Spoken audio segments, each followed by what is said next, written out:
Back in 1624, a mysterious alchemist disappeared without a trace. All that was left behind was a half-finished book, sealed with strange symbols that no one could figure out for hundreds of years. Nobody remembers his name now, but his work quietly lived on. People who followed his path just called him the Alchemist. They said he discovered 7 secret laws that control things we can't see. Laws not written in any book or found in temples, but hidden deep inside every human soul. After more than 3 centuries, his secret manuscript has finally been found, and you're about to hear it for the very first time. This isn't just an audiobook, it's a key, a door to something you've always felt but never quite understood. Listen all the way through, and if you need to, listen again until it really clicks. The manuscript begins. My name has been lost to time, but my spirit lives on in every word I share with you. I was called an alchemist in your world, but I like to think of myself as a lifelong student of life's deepest mysteries. For decades, I walked down paths most people are too afraid to take. I studied in secret libraries where books whispered forbidden truths. I talked with wise masters whose souls had gone beyond the limits of the body. On this long journey, I learned that everything in creation, everything you see and don't see, everything you touch and dream of, comes from one source, the universal mind. I remember it like it happened yesterday, the night this truth hit me like a lightning bolt from the heavens. I was in my lab, not the one with pots and beakers you might imagine, but the lab of the soul, where ignorance turns into knowledge. For years, I tried to figure out how matter could change, how lead might turn into gold. But that night, looking up at the stars, I realized I'd been looking in the wrong place. Real alchemy doesn't happen in pots or furnaces, it happens inside your mind. All is mind, a voice seemed to say, from the cosmos itself. It wasn't an outside voice, but my own soul reminding me of a truth I'd always known, but had forgotten. Right then, I understood the first law. The universe is mental, not just as a metaphor or idea, but literally. Everything that exists, from the tiniest particle to the largest galaxy, is a thought of the divine. We are thoughts thinking themselves inside the endless mind of the Creator. Your body, which feels solid, is actually condensed thought. Your home, your city, your planet, they're all thought patterns made real in what you call physical reality. But the true stuff of everything is mental, spiritual, and divine. The ancient Egyptian masters knew this. Hermes Trismegistus, called thrice great, wrote on the emerald tablets, "As above, so below, as below, so above." What he meant was that the mental and physical worlds correspond. Your individual mind isn't separate from the universal mind. Just like a drop of ocean water isn't separate from the ocean, you are a unique expression of cosmic consciousness, with the same creative power that moves stars and makes roses bloom. Now that you know this, how will you use it in your daily life? Every thought you have is like planting a seed in the garden of reality. If you think thoughts of plenty, you'll bring plenty into your life. If you think love, love will grow around you. If you focus on healing, healing will show up. But be careful, the power of your mind cuts both ways. You can create beauty and peace with your thoughts, but you can also create chaos and pain if you don't manage your mind wisely. Watch your thoughts like a gardener watches their garden.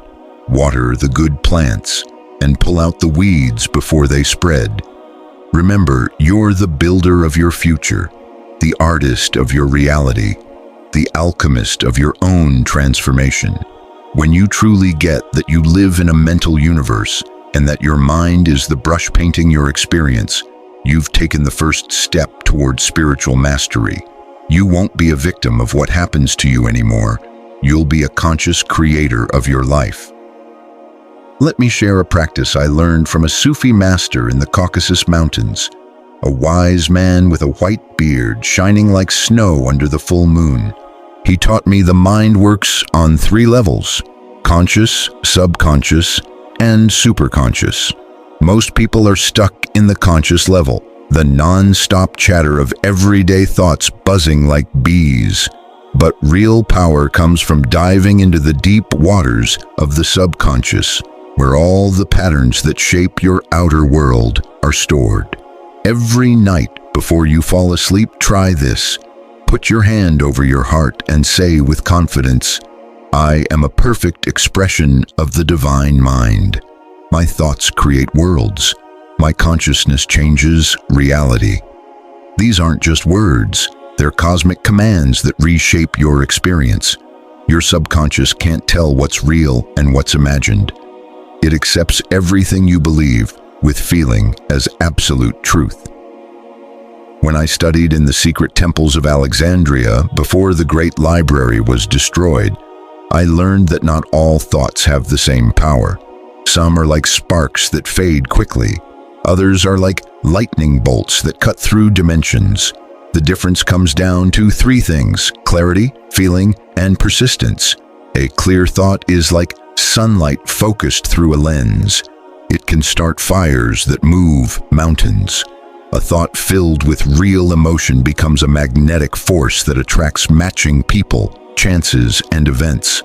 And a thought held with loving persistence is like water that drop by drop wears away even the hardest rock. I clearly remember the day I decided to use this knowledge to create my perfect laboratory, not the kind with pots and glassware, but a special place where I could do my real work, transforming the human soul. For months, I held a clear picture in my mind of this sacred space. I felt the joy of already having it and thanked the universe for this blessing that hadn't shown up yet. Then, just like dawn follows night, everything fell into place. An old man who knew about my studies offered me an empty tower at the edge of the city. When I climbed the stone stairs and opened the door at the top, it was exactly what I had imagined in my meditations. But I have to warn you, fellow traveler, about the dangers of an undisciplined mind. Just as your thoughts can build paradise, they can also create hell. I've seen good people ruin their lives by letting doubt, fear, and resentment take root in their minds. The mind is like a powerful child. It needs care and firm guidance. You can't control every thought that pops up. They're like clouds drifting across your inner sky. But you can choose which ones to focus on, which to nurture, and which to let go. There's an old practice Tibetan masters call the watchman of the gate. It means becoming the guard of your own mind, watching every thought that tries to enter your awareness. When a thought doesn't serve your highest good, just say, "Thanks for visiting, but you're not welcome here," and turn your attention to a better thought. When you realize that you are mind thinking, that your true self is pure awareness experiencing itself through many forms, you awaken what the ancients called the master mind. This isn't just your small personal mind, but your conscious link to the universal intelligence that guides the whole cosmic dance. From this bigger view, every challenge becomes a chance to create consciously. Every problem is an invitation to use your creative power, and every tough situation is the universe teaching you a new lesson in the art of making things happen. The first golden key has been handed to you. Use it wisely because it can open doors to experiences beyond anything you've dreamed of. But remember, the universal mind doesn't work randomly. It follows perfect, unchanging laws that connect all levels of existence. The next truth I'll share explains how these sacred connections form the very fabric of reality. Chapter 2, The Law of Correspondence. As above, so below. As below, so above. The universe is like a giant mirror where every part reflects the whole. What you're searching for outside already lives inside you. After learning that the universe is mental, I spent years trying to understand how this divine mind organizes everything. Is there order in all this chaos? Are there patterns linking the smallest things to the biggest, the seen to the unseen? One moonlit night, while looking at my reflection in a still, sacred pond, the answer came to me. The water was perfectly still, like glass, and I saw more than just my face. I saw a cosmic truth. Just like my face reflected in the water, I realized all creation works by this principle. The second law revealed itself like a bright flash. As above, so below. As below, so above. These aren't just pretty words. They're the master key unlocking the mysteries of every level of existence. During my time studying in the underground chambers of ancient Druid temples, I learned reality is made up of 3 main levels, each reflecting the others perfectly. The mental plane, where pure thoughts and divine ideas live. The blueprint for everything before it becomes physical. The astral plane, the world of emotions, dreams, and desires. It's the link between mental ideas and the physical world. And the physical plane, where we live in our bodies, where ideas turn into things we can touch, smell, and see. Here's the secret few really understand. These levels aren't separate or independent. They're like the floors in a cosmic house, connected by an invisible staircase of perfect connections. What happens on one level immediately shows up in the others, a mirror between the small and the big. Look at your hand. See the lines crossing your palm. Ancient teachers knew those lines aren't random. They're maps showing your destiny, your personality, and your link to cosmic forces. Your hand is a small version of the whole universe. It goes deeper, too. Your physical body copies your astral body, which reflects your mental body. If your mind is out of balance, it shows up as emotional tension and later as illness in your body. I remember a woman who came to my tower for healing. She had a heart problem. As she talked, I saw that her astral heart was tangled in sadness from decades of unreturned love. Her mental heart was full of thoughts saying, "I'm not worthy of love." Using the law of correspondence, I didn't treat her physical heart first. Instead, I helped her heal her mental heart by changing those negative thoughts to ones of self-love. Then we worked on her astral heart, releasing stuck energy from her old pain. Within weeks, her physical heart was completely healed. If these teachings have stirred something familiar inside you, if these truths feel like knowledge you once knew but forgot, share your thoughts below. Tell us what connections you've noticed in your life, because when we share these discoveries, we make the power of truth stronger for everyone. The sacred symbols you see in spiritual traditions aren't just decorations. They're precise maps of these universal connections. The cross shows where the horizontal world of matter meets the vertical world of spirit. The Star of David shows how the upward and downward triangles fit together perfectly. The Kabbalistic tree of life is one of the most detailed maps. Each sphere corresponds to a level of awareness, a planet, a color, a sound, and a part of your own mind.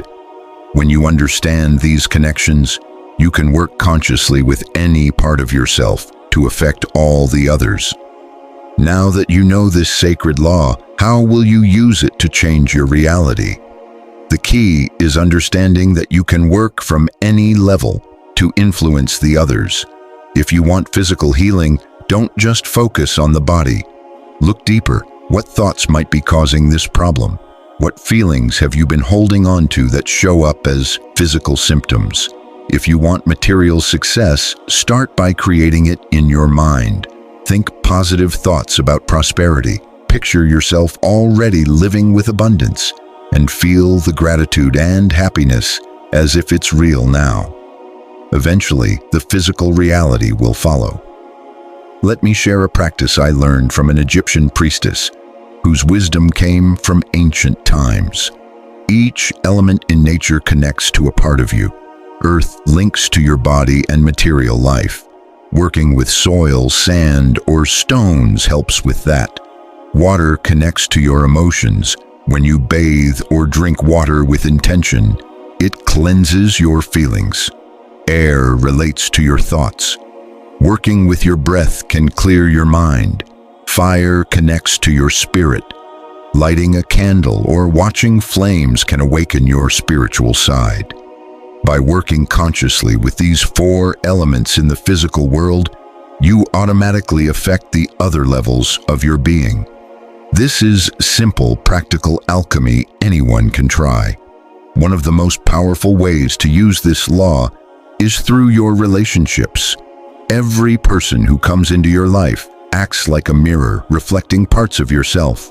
Those who annoy you show where you need healing, and those you admire reflect qualities you already have inside. No meeting is by chance. Every soul that crosses your path matches a part of your spiritual growth. When you see this, every relationship becomes a chance to learn about yourself and grow. Now you hold the second golden key. Use it to understand the hidden patterns connecting everything in your life. Remember, as above, so below, as within, so without. But these connections are just the framework. For life to flow, it needs the energy of vibration, the ongoing dance that brings everything to life. The next law I'll share explains how everything in existence vibrates with the sacred rhythm of creation. Chapter 3. The Law of Vibration. Nothing ever stands still. Everything moves and vibrates. I learned this in the monasteries of Tibet, where the air is so pure it feels like crystal, and the silence is so deep you can almost hear the heartbeat of the universe. After a long journey through snowy mountains, the monks welcomed me. For months, I practiced deep meditation, calming not just my mind, but my whole being. In that complete silence, I noticed something amazing. The whole universe hums with a quiet but constant vibration, like the sacred sound Om, which ancient people knew as the original sound of creation. From this, I understood the third law. Nothing is still, everything moves, everything vibrates. What seems solid and unchanging is actually pure energy vibrating at different speeds. The difference between a thought and a rock isn't what they are made of, it's how fast they vibrate. Imagine a musical scale that goes on forever in both directions. At the highest notes, too high for us to hear, are pure thoughts, divine ideas, and spiritual impulses, vibrating so fast they go beyond physical form. In the middle range are emotions, desires, and feelings. The vibrations are slower, so we can feel them. Love vibrates at high, uplifting frequencies. Fear vibrates low and heavy.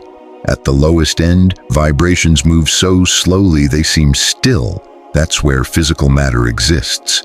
But even the hardest rock is always dancing, its atoms spinning in an endless cosmic dance.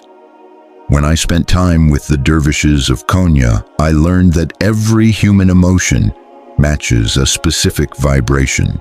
They had carefully mapped these frequencies over centuries, calling it the map of the human heart. Gratitude vibrates so high that it pulls more things to be grateful for.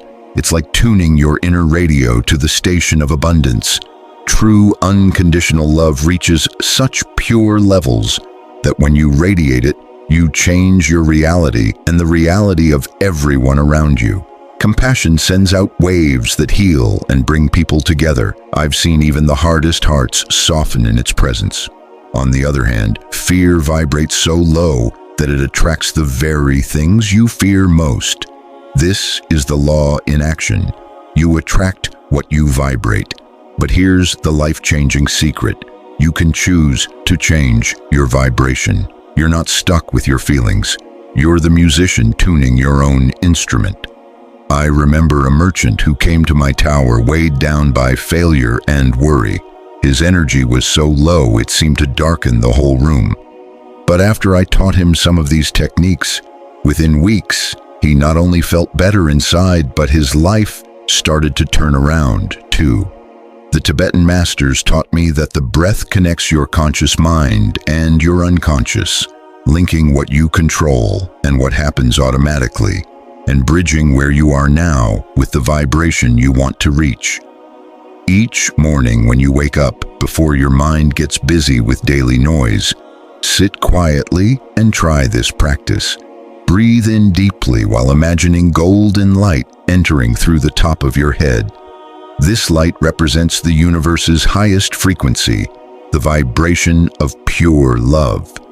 Hold your breath and feel this golden light fill every cell in your body, raising your vibration until you feel like you're glowing from within.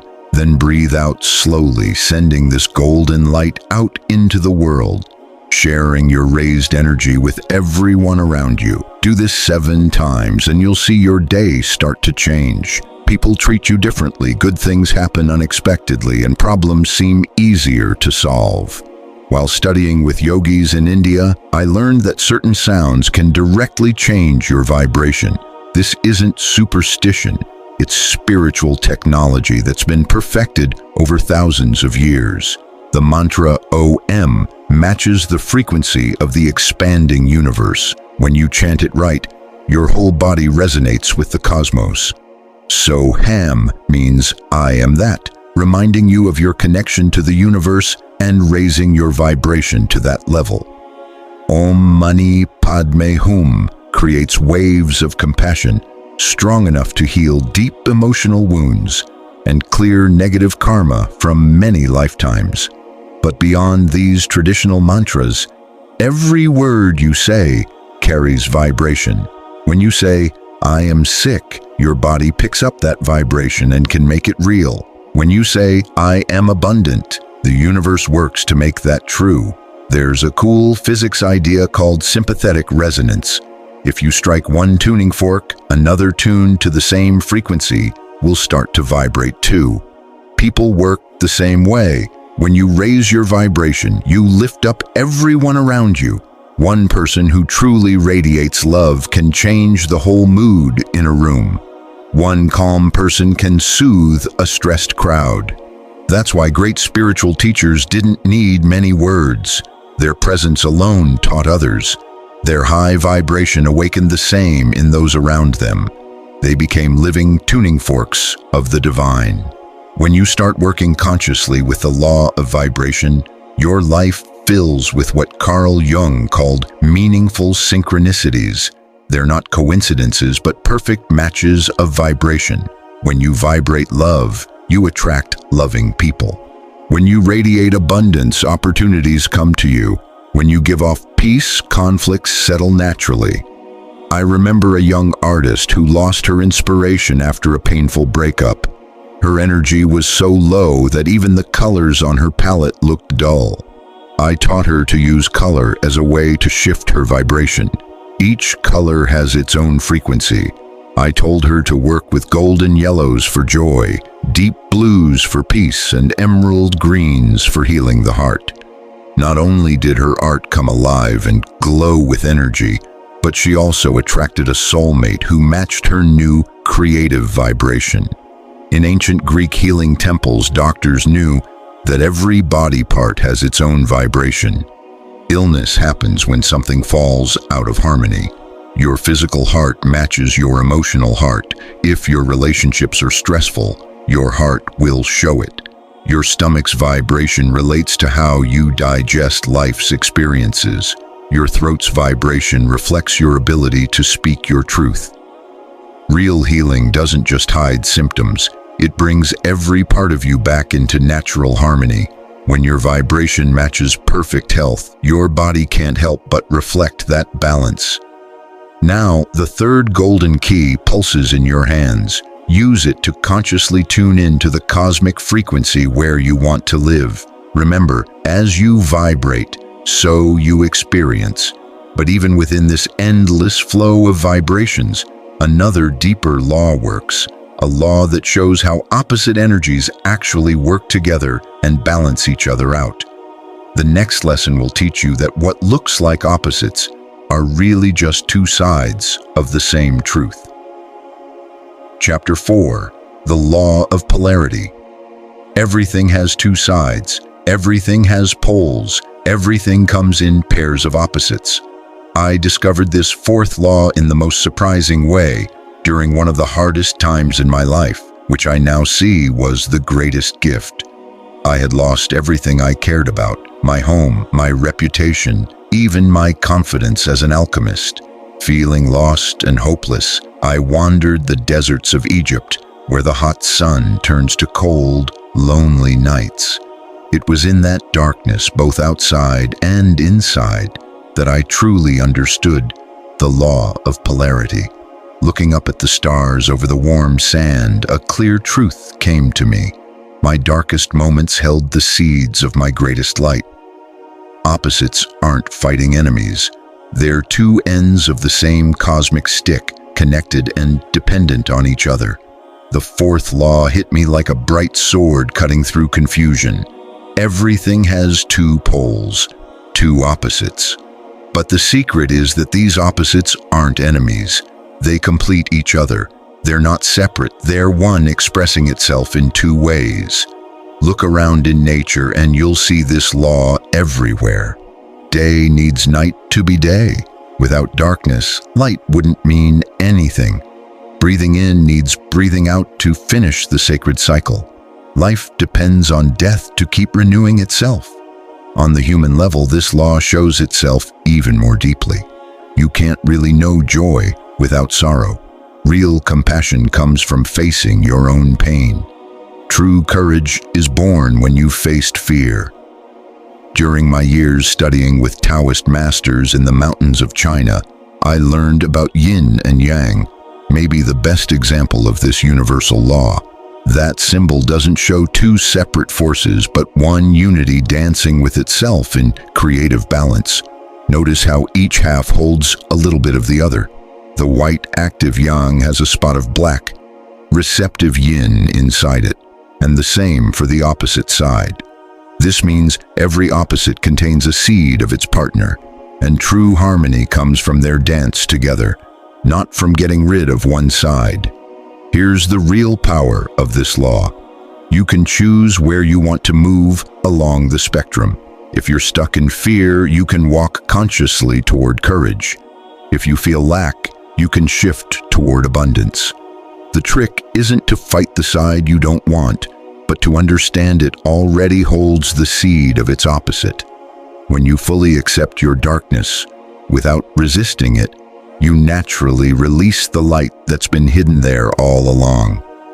Let me share a technique from a Sufi sage who spent 40 years meditating in a desert cave. He called it the art of walking between poles. When you feel a negative emotion, sadness, fear, anger, loneliness, don't run from it. Instead, sit quietly and let that feeling show up fully in your body. Notice where it lives, how it moves, its temperature, its texture. Become a close observer of your own experience. Then, instead of fighting it, embrace that feeling like you would a hurt child. Say, I see you, I accept you, I honor you, I know you're part of my whole self. You'll see how this acceptance changes the feeling right away. Then ask, what gift do you bring me? What wisdom do you hide? Listen quietly. Every difficult emotion holds a hidden lesson. I've seen deep sadness turn into boundless compassion, fear change into protective intuition, anger shift into powerful transformation. But this only happens when you stop resisting and start dancing consciously with your polarities. Have you noticed that the people who challenge you the most often teach you the most? That your hardest relationships become your greatest teachers? If you've experienced this kind of transformation in your relationships, share your story in the comments. Your experience might help others understand this sacred law. In human relationships, the law of polarity shows up strongly. You tend to be drawn to people who are your opposite. If you're very logical, you're attracted to emotional people. If you're highly organized, you're fascinated by free spirits. This isn't a coincidence. It's your soul's way of seeking wholeness by experiencing its opposite. Each person who strongly attracts or repels you is a mirror showing parts of yourself that need healing. I remember a couple who came to my tower almost ready to divorce. He was all about numbers, logic, and structure. She was emotional, intuitive, and spontaneous. They fell in love because of these differences, but later, those same differences caused constant fights. I taught them they weren't incompatible, but complementary. He needed to open up to his emotional side, and she needed to develop her logical side. Instead of battling their differences, they learned to dance with them, each borrowing qualities from the other until they reached a whole they couldn't get alone. Here's the deepest truth of this law. The goal isn't to find a fixed point of balance, but to learn to flow smoothly between the poles as life changes. Sometimes it's time for yang action, other times for yin receptivity, moments for growth and moments for rest. Wisdom is not about staying in the middle, but knowing when to move to each side, and doing it with grace and awareness. Like a tightrope walker, you keep your balance not by standing still, but by moving consciously. Mystics from all traditions know that extreme states are doorways to transcendence. At your biggest expansion, you touch eternity. At your deepest contraction, you find your essence. When you feel the purest love, you also understand what unlove is. When you know true joy, you understand sorrow. When you reach perfect peace, you've made peace with all your inner battles. This is why great spiritual masters often showed all sides of human nature. They could be both fiercely loving and gently strong, humbly powerful. They had learned to dance with every part of themselves without getting stuck in anyone. There's a mystical place between the poles called creative neutrality. It's not being indifferent or numb, but a state of fullness where you've integrated both extremes so well that you can move freely between them without being pulled by either. From this place, you choose which part of yourself to express, not by pushing away the opposite, but because you fully own your whole self and all your possibilities. In the end, the law of polarity teaches that what look like opposites are really just two sides of one truth. Your job isn't to get rid of the polarity, but to dance consciously with it until you find the unity beyond the duality. When you do this, every experience becomes a chance to express your wholeness. You're no longer controlled by life's swings. You're the one guiding the pendulum. You realize you are both light and shadow, love and fear, human and divine. The fourth golden key now swings in your hands, holding all opposites inside it. Use it to dance consciously with every part of yourself. Remember, within your seeming divisions lives your true unity. But this dance doesn't happen randomly. It follows cosmic rhythms, the same patterns that govern your heartbeat and the pulse of galaxies. The next law will reveal how everything flows in cycles and how you can align yourself with these universal rhythms. Chapter 5. The Universal Law of Rhythm. Dear seeker of hidden truths, we've arrived at the very heartbeat of the universe, the rhythm that controls everything. If you've made it this far, your soul already knows that nothing in this world stays still. Everything moves, breathes, and dances to the beat of a cosmic music that most people can't hear. On the quietest nights in my lab, when my tools rested and the stars whispered secrets, I learned to tune into this universal rhythm. It felt like my heart was syncing with the original heartbeat of creation itself. Let me tell you about the night that changed everything for me. It was the winter solstice, and I was going through what many would call a rough patch. My spiritual progress seemed to stop. My experiments failed, and I felt deep despair. I had lost my master months before and felt like the universe had turned its back on me. Then, deep in the basement of his secret library, I found a black crystal pendulum hanging over a map of stars. A faded note said, "When all seems lost, remember the pendulum always swings back. The darkest night comes before the brightest dawn." I watched that pendulum swing back and forth, left, right, and suddenly it hit me like a flash of insight. My suffering wasn't punishment, but part of a natural cosmic cycle. I was at the far left of my life's pendulum, meaning, by universal law, I would swing back to the far right. My time of darkness was making way for a time of light. The fifth Hermetic law teaches us that nothing stays still. Everything moves, vibrates, and swings. This law shows us that everything follows a rhythm. From your heartbeat to the spin of galaxies, from the seasons to your soul's cycles, all follow the same cosmic pendulum.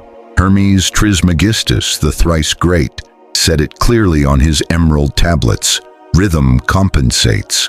As the pendulum swings to one extreme, it must swing to the other with equal force. This means your current pain is preparing your future joy. Your present lack is creating future abundance. Your confusion today is shaping tomorrow's clarity. Your solitude now is drawing your true connection. From my years of study, I've seen the universal rhythm show up in three main areas. The physical rhythm controls your body, health, and energy. Notice how your body goes through cycles of strength and weakness, activity and rest. Ancient healers knew that working with these rhythms rather than fighting them was key to lasting health. The emotional rhythm shapes your inner world and feelings. Your emotions aren't random. They follow clear patterns. When you understand this, you stop fighting sadness and instead learn to ride emotional waves like a skilled navigator. The mental rhythm rules your thoughts, creativity, and ability to manifest. Sometimes your mind is sharp and clear. Other times it feels foggy. The wise know to plant mental seeds when their minds are most open. Now it's time to turn this knowledge into real power.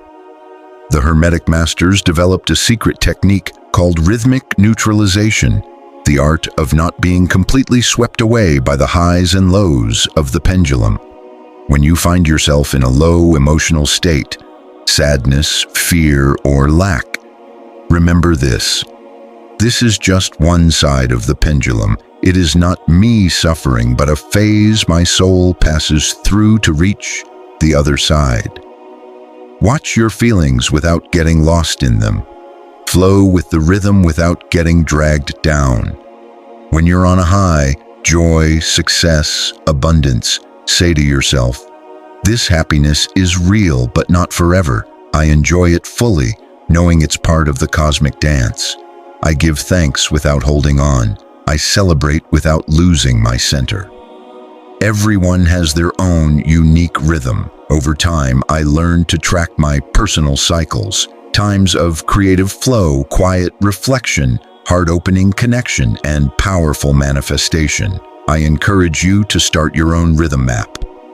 Watch over the next few moons, when you feel most energized, when you need rest, when your emotions rise and fall, and when your mind is clearest. This will help you master your own path, knowing when to act and when to wait, when to plant seeds and when to harvest. Here's the deepest truth I share only with those who've come this far. The universal rhythm isn't just a law controlling you, it's a law you can work with. When you align with your natural rhythm, respect your cycles, and dance with the pendulum instead of fighting it, you become a co-creator of your own life's rhythm. Ancient alchemists called this riding the dragon of time, like a master surfer riding ocean waves. Brave soul, we've uncovered the mystery of the universal rhythm. Your current struggles are preparing you. Your cycles are sacred, and your life isn't a straight line, but a spiral dance toward awakening. Now, as our knowledge swings forward, we get ready to learn the sixth Hermetic law, the one that, according to the initiates, turns men into gods. If you truly understand that everything follows rhythm, you're ready to see that you alone can lead the cosmic orchestra of your life. Keep going. The manuscript still holds many secrets for you. Chapter 6. The Sixth Hermetic Law, the Supreme Cause. Every cause has its effect, and every effect has its cause. Everything happens according to this law. What people call luck is really just a law they don't understand yet. Dear creator of your own life, we've reached the most powerful and sometimes most feared law of all, the one that turns ordinary people into masters of their destiny, the law that lets you conduct the cosmic orchestra of your life.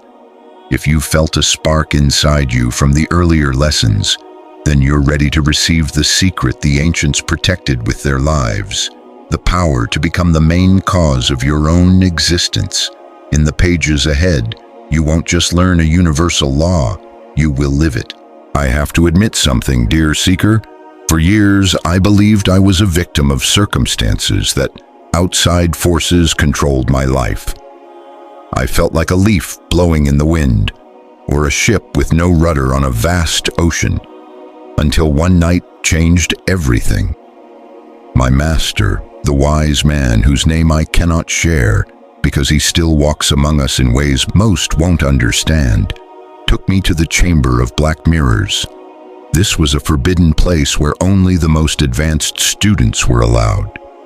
In the center of a round room lit by 7 candles made of pure wax, stood a black obsidian mirror so dark it looked like a doorway to nothingness. "Look," he whispered, his voice sounding like it came from the depths of time. "But don't look for your physical reflection. Look for the invisible chain that links every moment of your life." I stared into that black glass for hours. At first, I saw only darkness, but slowly, like images rising from deep water, I began to see golden threads connecting every event in my life. I saw how my childhood pains started my spiritual journey, how that journey led me to my master, how every so-called misfortune was actually a carefully planned cause guiding me exactly where I needed to be. That's when I realized the most freeing and also the most shocking truth.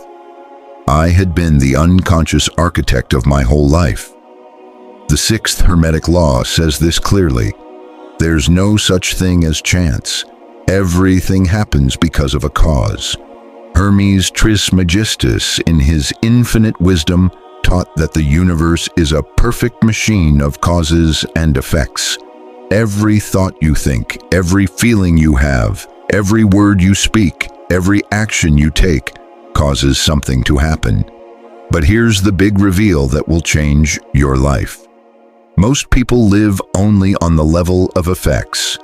They react to what happens and feel like victims. True masters live on the level of causes. They become the conscious creators of their reality.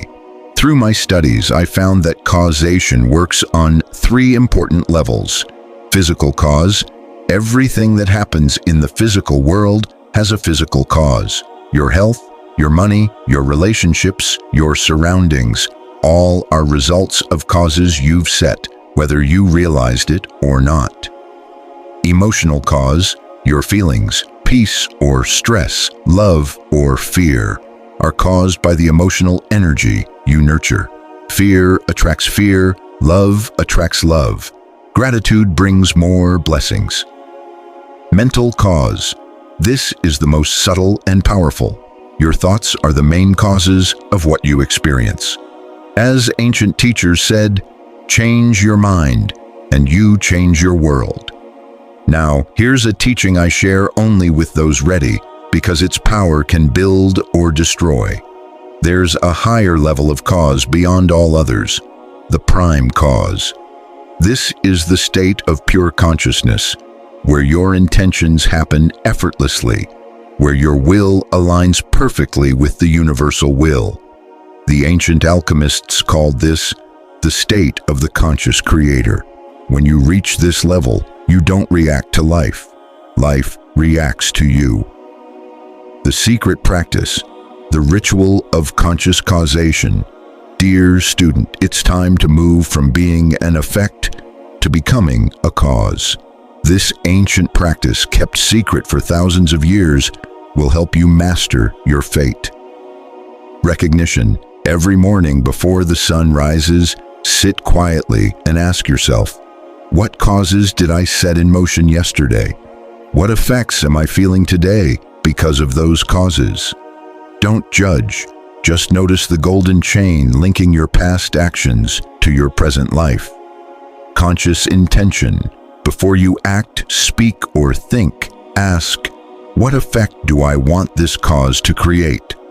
Make every moment a choice in creating your future. Sacred sowing. Each night before sleep, plant the causes you want to grow. Want abundance? Think gratitude and kindness. Want love? Offer compassion and openness. Want wisdom? Practice curiosity and humility. Want peace? Send out healing and harmony. Here's a serious warning. Once you truly grasp the law of cause and effect, you can't blame outside forces for your life anymore. You alone are responsible for what you experience. This can feel scary at first, but when you accept it fully, it becomes the key to your true freedom. If you've been the unconscious cause of your life so far, now you can become the conscious cause of your future. The ancients talked about karma taking lifetimes to play out. True masters know that when your consciousness reaches the prime cause level, karma happens instantly. Your thoughts create quickly. Your intentions take shape fast. Your inner state shows immediately in your outer world. This is both an incredible gift and a huge responsibility. Let me share the deepest secret I learned in the Chamber of Black Mirrors. You can not only change your future by creating consciously, you can also change the meaning of your past. When you see every painful experience as the perfect cause that led you to your awakening, when you recognize every mistake as a necessary step in your growth, you change the energy of your story. What once felt like an enemy becomes your greatest teacher.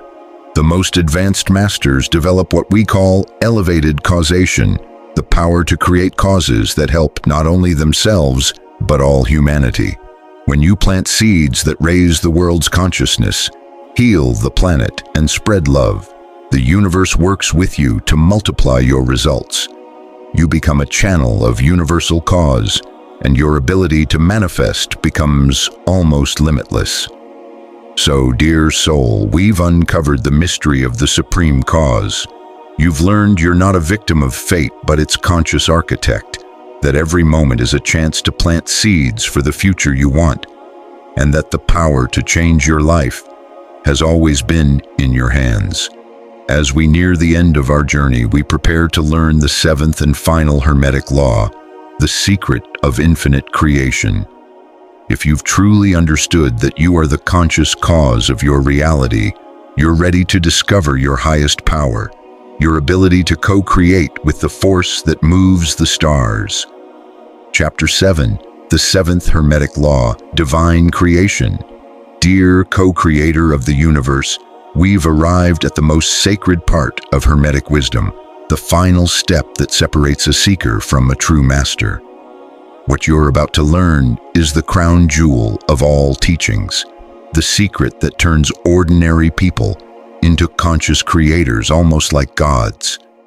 If you've felt the power in these pages awaken something deep inside you, if you've started remembering who you really are, then you're ready to receive the master key to infinite creation. What you'll learn now isn't just knowledge. It's the awakening of your hidden divinity.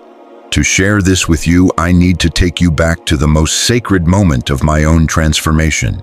It was the night of a lunar eclipse when the veil between worlds is thinnest.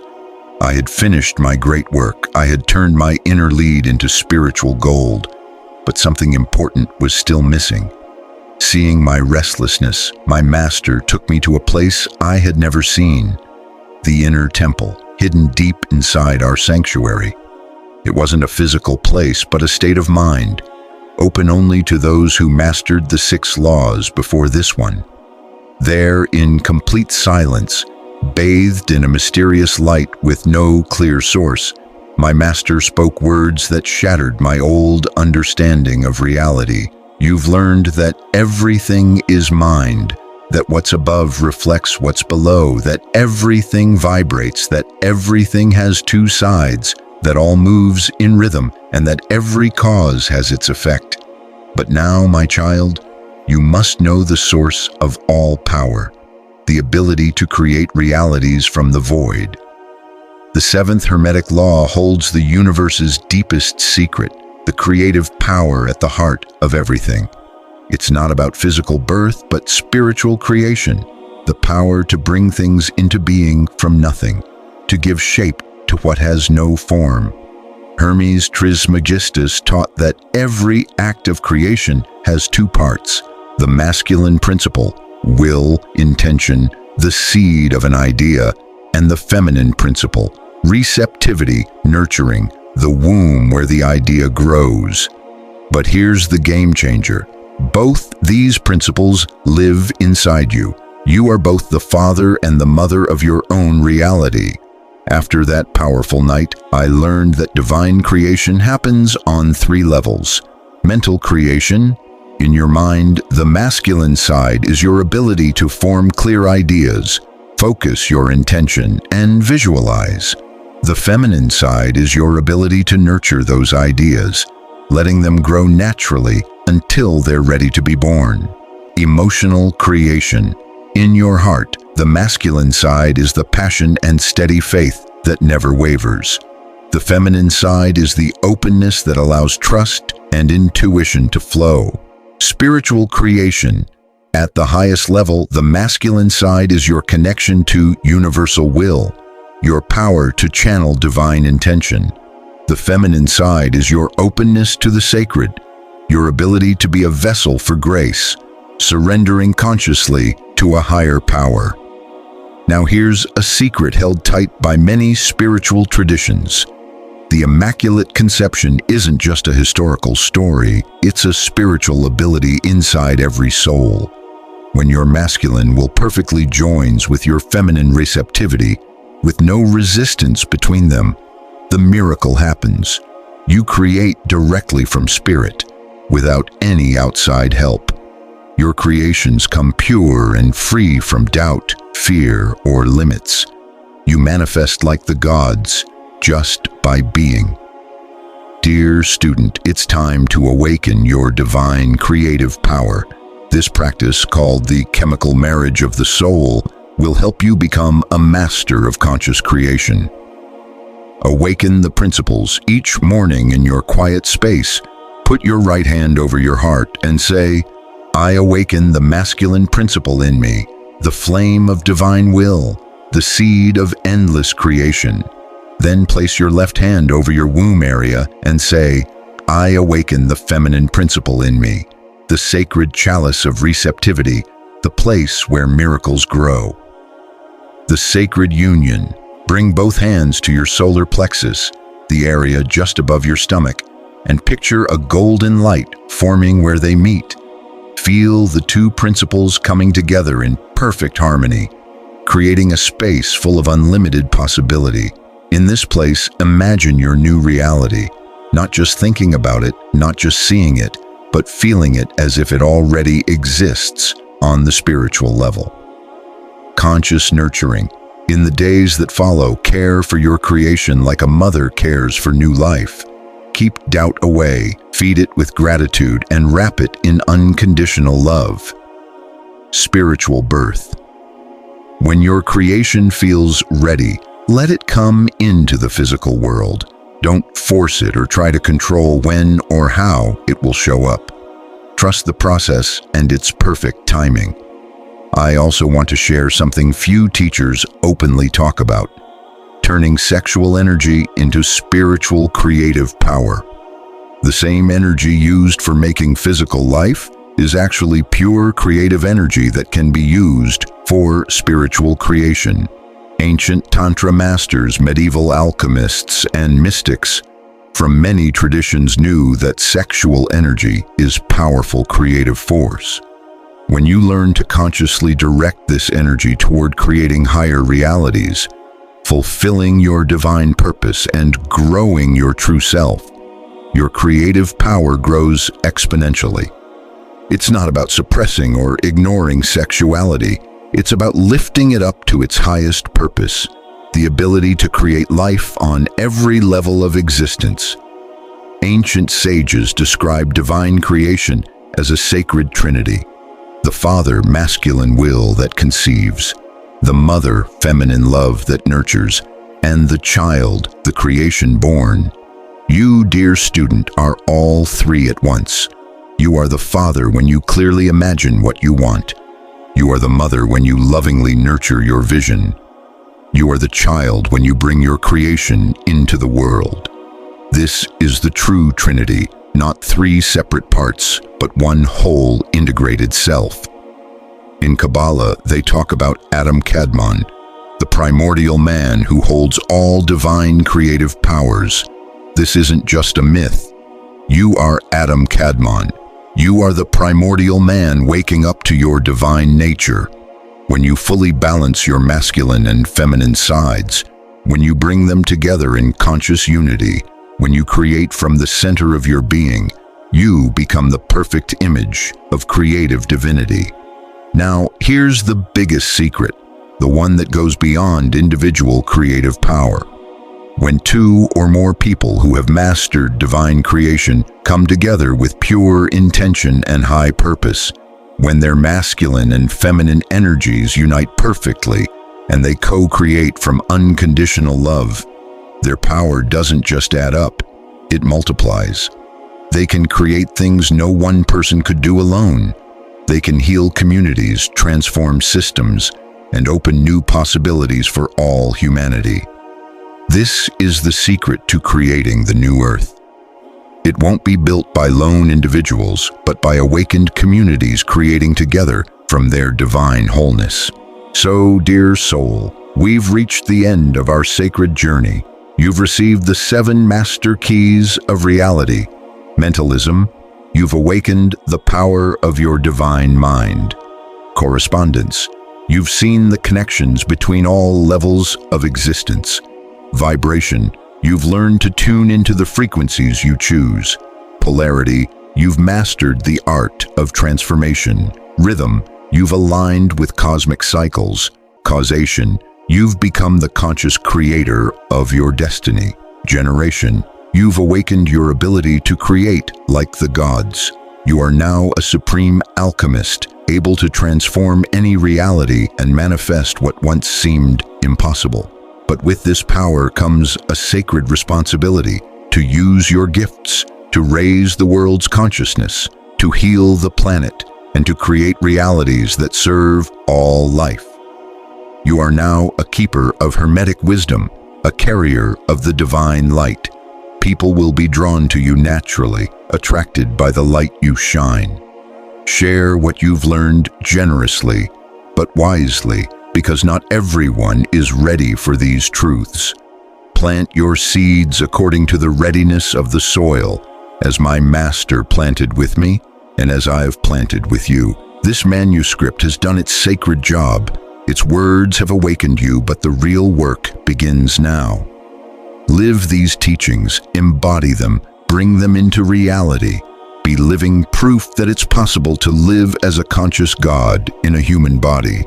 And when your time comes to pass this wisdom on to the next generation, remember, teach not just with words, but with your example.